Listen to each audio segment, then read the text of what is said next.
I was back at the same rooftop restaurant in downtown Chicago where the skyline pretends to forgive people, where the river below moves like it has someplace better to be. String lights hummed above, the kind of warm glow that convinces strangers they're meant to witness something romantic. Harrison slid his chair back, wiped his palms on his jacket, and knelt.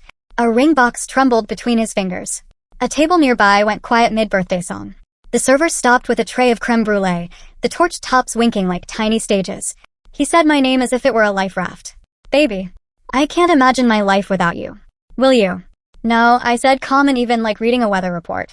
The word just hung there, simple as oxygen. He blinked, the grin loosening. I could almost hear the hinges of his carefully staged moment creak. He tried to chuckle to reset the scene. I reached into my purse, pulled out my phone, and tapped a video I'd saved to my camera roll. His voice poured from the tiny speaker, confident, unkind, and unapologetic. And finally, this is my girlfriend. Yes, I'm suffering. She's fat, ugly, and delusional. I'm only with her because her dad pays my bills. Look at this creature. The couple at the next table turned. The server took a step back, as if the sound itself might spill. Harrison's jaw trembled, the color in his face cycling from ivory to brick to a bruised plum. He reached for my phone, of course he did, but I was faster. Don't touch me, I said, and the steady way I said it startled even me. That's the night strangers learned the kind of man he was. It wasn't the night I did. My night was 3 weeks earlier, on my 26th birthday, when he first taught me that love can be a mirror or a knife, and he chose the latter with a ring light. He picked the place for my birthday, a midtown darling with velvet banquettes and a lead time nobody sane accepts. He'd remembered this year, he kept saying, as if remembering was a gift he'd wrapped. My best friends Rebecca and Aleliana were already seated, glossy and golden under the bar lamps, smiling too hard the way people smile when they're trying to keep something from breaking in public. Harrison kept making quick trips to the bathroom. Every 15 minutes, like a prescription. He returned with a new grin each time, arm draped around me for his front-facing camera. Birthday girl, he typed on Instagram, tagging the restaurant like the skyline itself was a co-conspirator. My world. A set of red hearts like cartoon blood. The second time he disappeared, Rebecca's phone lit up. She stared. The color left her face in a quiet exit. She angled the screen toward Aleliana, who went still, mouth parting with a soundless O. What? I asked, hating how easy it was to sound gentle, hating how I've always been the one to hand people soft landings. It's nothing, Rebecca said. Just dumb social media drama. She locked her phone like it had burned her. I pretended to let it go. We ordered the kind of dessert that arrives smoking, a tableau meant to be filmed. Harrison fed me a forkful and posed the plate like a prize. He called me pretty in a voice meant for captions. On the drive to his apartment, the taste of sugar went chalky. The city glittered as if that could do something about how quiet a car becomes when the truth is waiting at your destination. I didn't confront him when we got inside. He'd promised a special surprise, which turned out to be a YouTube playlist and tulips that smelled like a dentist's waiting room. He wanted a version of me that rewarded effort more than honesty. I told him I was tired. He sulked in the way some men sulk, a grasping performance of woundedness that expects you to lean in. He drifted off in a huff, face pressed to his forearm, the way toddlers surrender to naps. Only then did I text Rebecca. Show me what you saw. Her typing bubble came and went. Are you sure? It's bad. Just show me. The link arrived like the start of a storm. Harrison's secret TikTok. The username was slick, all vowels shaved off. But the face was his, the laugh was his, the cheap ring light reflection in his pupils was his. A series titled, Rating My Girlfriend's Friends. 6 videos. The latest. My face in a thumbnail with a red X slashed over it. When I hit play and heard his voice, my pulse felt too large for my wrists. He was narrating clips from our beach trip, clips he'd filmed while telling me I looked brave in a bikini, that he was proud of me for living in my body. There's a particular cruelty to using a gift as a weapon. He wielded my trust like a bat. The comments were a pile-on boys with usernames that aged like milk typing the word whale, as if it were wit. He hearted their cruelty, replied with laughing emojis, a straight-faced facts, and a shruggy suffering but the rent is paid. 47,000 views. Every number like a nail. That night I learned 2 things. Pain can be an accelerant, and patience can be a blade. I could have woken him up and tried to reason with a man who had monetized my humiliation. I could have sobbed and begged the boys inside his phone to see me as human and not a side quest. Instead, I set my alarm for 6, rolled onto my back, and stared at the hairline crack in his ceiling where paint blistered from a leak he never fixed. The crack looked like a vein, pulsing with floodwater. I waited for dawn and made a list. In the morning, I cooked him eggs the way he liked them, buttery and smug. He left early, kissed my cheek, said we'd do dinner with my dad soon. He's been good to me, he said, summoning a tone that sounded like gratitude from a distance and barter up close. After the doors shut, I called Rebecca and Aleliana.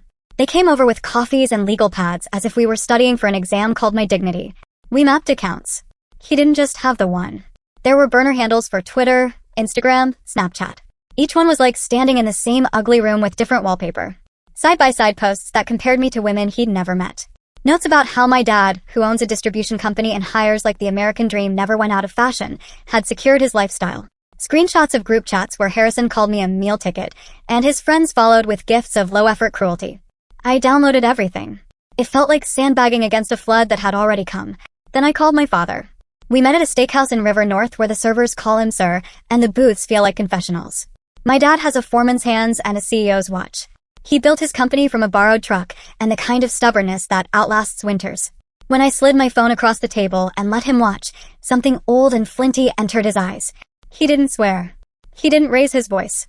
He scrolled and scrolled, jaw working like he was chewing iron. "Are you okay?" he said finally. "No," I said, which felt like the bravest and most obvious answer in America. "But I will be." He set the phone down, folded his hands as if in prayer. "Do whatever you need. I've got your back." We didn't clink glasses. We ordered coffee. We wrote a strategy on a napkin, the way men in movies write empires. We started with the job. My dad moved him from the office, where he'd been promoted beyond his competence because love is blind and nepotism wears my last name, to the warehouse on the south side. Night shift. Concrete floors that eat knees. Work that doesn't care about your opinions. His new supervisor was a man named Ortiz who doesn't entertain complaints dressed as questions. Second, the apartment. Harrison rented one of my dad's units. The lease was a masterpiece of don'ts, crafted by a lawyer who collects beige suits. We pulled the file. He'd sublet the second bedroom to his friend Vincent without permission, patched holes with concert posters, and kept a tiny illegal roommate, a corn snake in a terrarium behind his TV cabinet. We did not evict him. Not yet. The management company instead issued routine maintenance notices daily, sometimes with an hour's warning. The super toured that place like a museum guide. Harrison hated it. Third, the car. The down payment had been a gift. My father considers reliable transportation a character trait. But Harrison had missed payments, 5-alarm lying about it with the confidence of a man who thinks charm is a ledger. The bank doesn't love charm. The bank loves money. We didn't interfere. We let the bank make its unpleasant calls. In the meantime, I did the quiet work. I moved my belongings out in daylight while he worked. The sweaters he pretended to like, the books he pretended to read, the fancy espresso machine I bought for Christmas that he never used because he was a smoothie for breakfast guy and a problem the rest of the day.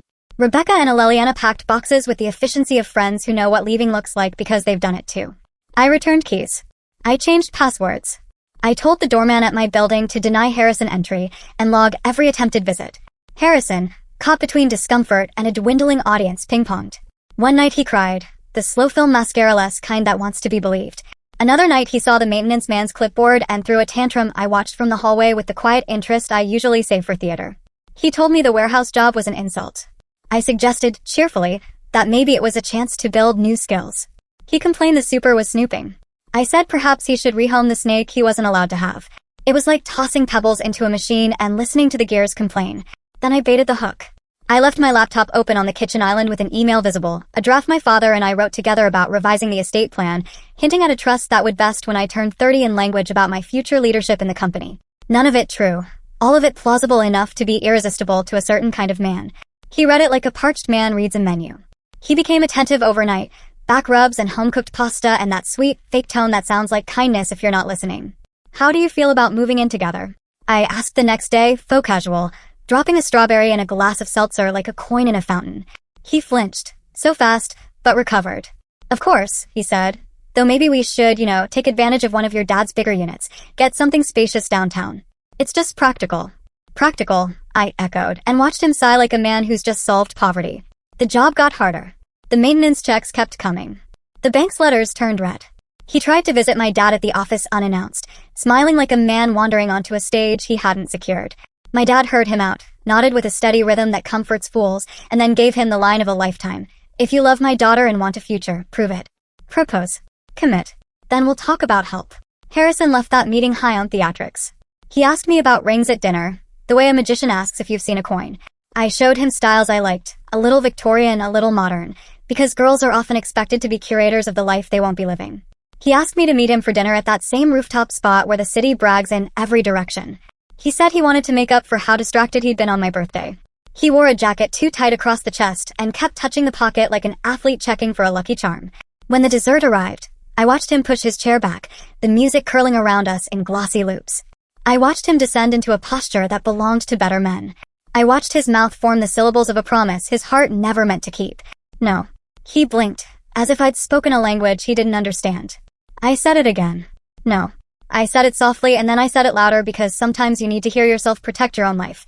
He gestured toward the door, murmuring through his teeth, "Let's not do this here. You're making a scene." "You made the scene months ago," I said. And I pressed play on his video. People turned toward us the way people do when truth walks in without a reservation. He tried to take my phone. He tried to arrange his face into the shape of a misunderstanding. He tried to be offended on behalf of his future self. "It was a joke," he hissed. "You're overreacting." I slid the ring box back across the table with 2 fingers. The server, not sure which script to follow, hovered with a check that wasn't heavy enough to hold the moment in place. Harrison grabbed his jacket and fled, because men like him know how to move fast when there's nothing left to say. That night he filled my voicemail with a slideshow of selves, rage, apology, bargaining, threats. I blocked his number. He moved to Instagram, then Snapchat, then an old college email I hadn't used since Obama's second term. Block, block, block. He left notes at my building, but the doorman, a soft-spoken veteran with zero patience for men who pretend to be emergencies, returned them to sender with a stare. The fallout never looks the way you think. It drips rather than explodes. He started showing up places he knew I liked. The indie coffee shop off-state where the barista draws hearts in the foam if she knows your week has been an ocean. The Jewel Osco near my office where the produce comes in too hard and softens on your counter like it's forgiving you. My gym, where the elliptical watches everybody hustle toward a feeling. He lingered across the street, staring at his phone like proximity could be rebranded as coincidence. One night, Rebecca and I watched his car idle outside a River West bar, his hands at 10 and 2 as if waiting for permission to drive back into the past. I took out my phone, filmed him with the bored attention of a DMV camera, and asked through his half-open window if he was lost. He muttered about waiting for a friend. I said I was calling the cops and meant it. He squealed away, hot rubber and cold courage. Online he posted vague grievances about betrayal and women who ruin good men, which is always a tell, a man so committed to his reflection, he thinks the world cheated on him. His friends DM me with rehearsed righteousness, waving faux concern like flags. I blocked them too. The lawyer my dad keeps on retainer began compiling a file. Screenshots, dates, IP logs, a little museum of male entitlement. We sent a cease and desist for defamation and harassment, and another for the videos he refused to take down. Watching his online presence shrink felt like closing windows in a storm that already soaked you but might yet spare your couch. His car was repossessed on a Tuesday morning. Rebecca texted me a photo of him standing on the curb as the tow truck swallowed the last thing he could rev. He wore a hoodie and the expression of a man who thinks misfortune is personal rather than patterned. The apartment went next. The 30-day notice arrived with polite bullets. The super documented everything. The unlawful sublet, patchy walls, the snake that watched whole seasons of his life through glass. He pleaded. He threatened. He postured at the management office like a man auditioning for a role called a grieved tenant. But leases are better actors than liars. 2 days before the deadline, Leliana texted, "He's moving out." We drove by. He was dragging trash bags to the curb, squinting like the sun owed him an apology. He tried to brand me. One night I came home to find gold-digging whale scraped in Sharpie across my door. I laughed. I took a picture. I scrubbed it off with baking soda and spit, and the kind of stubbornness I learned from a man who once fixed a boiler with a spoon and a prayer. I did not call the police. Power is choosing your audience. That message wasn't for the state. It was for me, and I rejected it. He kept missing the warehouse shift until missing became habit, and habit became the end. The manager, my dad's old friend from the days when pallets and possibility weighed the same, boxed up his locker, 3 energy drink cans, a couple crumpled notes, 2 photos from the summer we thought love was a free refill. "You want any of this?" the manager asked. I told him to toss it. He chuckled and said, "Then we'll toss it." He showed up outside my office building with a cardboard sign that said, "Please forgive me." It might have landed if I were a church and his cruelty a sin of generosity. The receptionist mouthed, "He's been here 3 mornings." I walked past without breaking stride. Forgiveness is not a turnstile. It does not click because someone keeps pushing. The days that followed were quiet in the way that follows a set collapse. I tightened routines. I parked closer. I kept my keys in my fist like a glittering brass knuckle I hoped not to need. The lawyer filed for and obtained a restraining order after we documented the stalking. We served him at the warehouse when he came to argue about a paycheck he hadn't earned. He ranted about conspiracies and setups and the way women are these days, which is how men without language end their sentences. The order meant he had to stay away from my home, my office, my gym. The paper itself felt like a thin shield. The record of it felt thicker. People emerged from old years like cicadas, a girl from sophomore English who wanted the tea, a cousin who started with I don't want to take sides, but a friend of a friend who said Harrison wasn't himself lately and maybe I could meet him for 5 minutes, just to give him closure. I began to understand how many people confuse distance with cruelty. I blocked them all, preserving my peace like a rare plant. My dad, who showed love by making sure your tires were rotated, walked me to my car like I was 8 again and the parking lot was a forest. He didn't say he was sorry.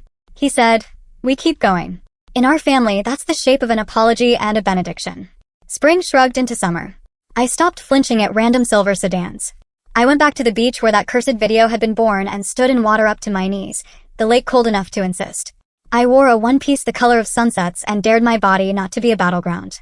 A little girl nearby built a crooked sandcastle and told me it was a hospital for shells. I cried behind my sunglasses for 5 private minutes and then bought us both popsicles. He posted less and then almost not at all. The platforms did their slow, bureaucratic work. Videos flagged, accounts throttled, monetization yanked like a promise. Vincent, the illegal roommate, sent me a DM with something like remorse. I didn't reply. The thing about closure is that the people who went through the door rarely get to decide when it shuts. On a Wednesday that smelled like rain and printer toner, the warehouse manager called to say Harrison finally came to collect his last check, tried to spin a narrative where he was the injured party in a fairy tale gone sideways. He ain't fired, the manager said. He quit showing up. Then he laughed with the tired mirth of a man who's seen hundreds of ways to fail and only one way to tell the truth. My next birthday arrived. Rebecca reserved a long table at a neighborhood Italian spot where the owner calls everyone baby and the water glasses never go empty. We told the exact number of embarrassing stories that healthy families tell, whether made or found. My dad toasted me with seltzer and a slice of lemon. He said nothing that could be quoted, but his eyes did. I wore the red dress Harrison once said was a lot. It was. I was. The room was loud with that particular American sound, people who survived something eating carbs. After dinner, we walked by the river. The bridges looked like iron mounts. I caught my reflection in the dark water, tall, steady, a woman who had learned to carry herself like a verdict. Not against him. For me. My phone buzzed with a new follower request from a handle I didn't recognize, a profile with no posts, the digital equivalent of a man breathing outside your door. I reported, blocked, and sent the screenshot to our lawyer's paralegal with a quick note. On it, she wrote back, brisk and brilliant. Some nights I imagine running into him in a different city, Milwaukee, maybe, or Nashville, some place where people reboot themselves between craft cocktails. He'd have a beard he thinks changes his face and a story about how his ex ruined his life. I'd be the villain in a tale told to other men who like to clap for all the wrong endings. The image doesn't scare me. What scares me is how close I came to believing I deserved to be somebody's content. The folder I built, the one with every screenshot, every timestamp, every comment that put me back in the 8th grade locker room of my own mind, sat on my desktop like a storm jar. Proof is a comfort until it's a prison. One Saturday morning, windows open, the city sounding like it remembers us, I dragged the folder toward the trash icon. My finger hovered above the trackpad. I thought about the woman on the other side of the screen who might need these receipts someday. I slid the folder to an encrypted drive instead. Sometimes healing is not erasure. Sometimes it's archiving and moving your feet. I started therapy again with a woman who keeps a dish of peppermint candies on the end table and lets quiet win sometimes. We talked about shame like it's a renter who assumes it owns the place. We rewrote the version of the beach I'd kept in my head, the one he filmed for strangers. In hers, I'm standing in the water, big and bright, laughing with my whole throat, and no one is invited to measure me. In mine, I'm surrounded by friends who clap for my body because it's mine and because I'm inside it living. I wish I could tell you that a judge slammed a gavel and the internet ate its young and every boy who typed whale learned the right names for women. Instead, a different order arrived by mail.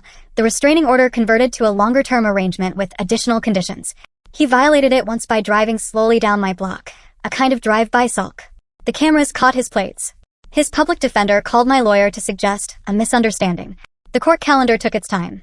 The system performed its impression of accountability. Consequences accumulated like interest. But here's what I can tell you. When I wake in the middle of the night now, it's to the sound of the radiator ticking or a late train threading past, not to the punch-drunk dread that lives behind your ribs when someone is practicing you like a hobby. I leave my blinds open a little, not to invite anything in, but to show myself there's nothing outside to cut me. I go to the gym because my body does what I ask when I ask kindly.